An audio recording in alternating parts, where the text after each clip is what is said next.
छत्तीसगढ़ में राज्य और केंद्र के बीच कई मुद्दों पर टकराव होता रहता है और इस बार मुद्दा बना है मनरेगा मजदूरों के भुगतान का। केंद्र के भुगतान पॉलिसी में बदलाव के बाद ये विवाद शुरू हो गया है और एक बार फिर प्रदेश की सियासत में गहमागहमी देखी जा रही है। देखिए रिपोर्ट।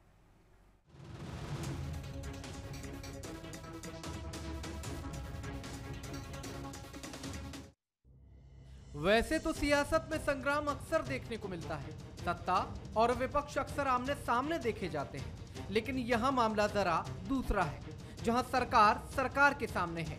जी हाँ, छत्तीसगढ़ सरकार और केंद्र सरकार के बीच मनरेगा मजदूरों के भुगतान को लेकर ठन गई है।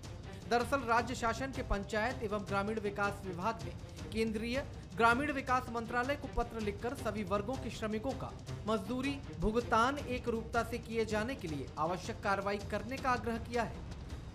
वहीं भारत सरकार ने 1 अप्रैल 2021 से मजदूरी भुगतान के लिए राशि वर्गवार जारी किए जाने का प्रावधान किया है, इसलिए सभी मजदूरों का भुगतान नहीं हुआ है और यही विवाद की वजह बन गया है।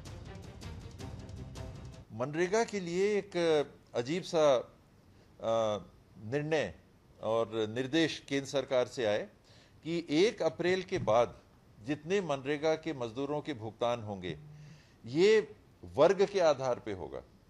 जो सामान्य मजदूर हैं उनका पेमेंट अलग से आएगा, जो अनुसूचित जाति के मजदूर हैं उनका पेमेंट अलग से आएगा और अनुसूचित जनजाति के जो नागरिक हैं मजदूर हैं उनका पेमेंट अलग से आएगा।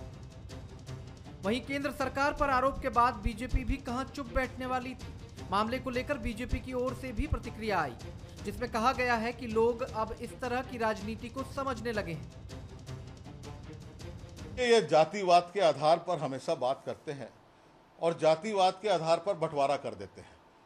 ये धन का भी बंटवारा करते हैं, योजना का भी बंटवारा करते हैं और इस प्रकार का जो एक जहर फैलाने का सफल प्रयास कर रहे हैं, इसको गांव के हमारे भाई बहन अच्छे से जानते हैं। और इस कठिन समय में जो इन लोगों ने किया तो उससे और ये एक्सपोज हो गया, इनका चेहरा बेनकाब हो गया है। वित्तीय वर्ष 2020-21 तक मनरेगा में काम करने वाले सभी वर्ग के श्रमिकों का मजदूरी भुगतान एक नोडल खाते से NEFMS के माध्यम से हो रहा था, लेकिन 1 अप्रैल से हुए बदलाव ने नया विवाद खड़ा कर दिया है। अब देखना ये होगा कि जिन मजदूरों को राहत देने के लिए ये मुद्दा सामने आया है उन्हें कितनी राहत मिल पाती है।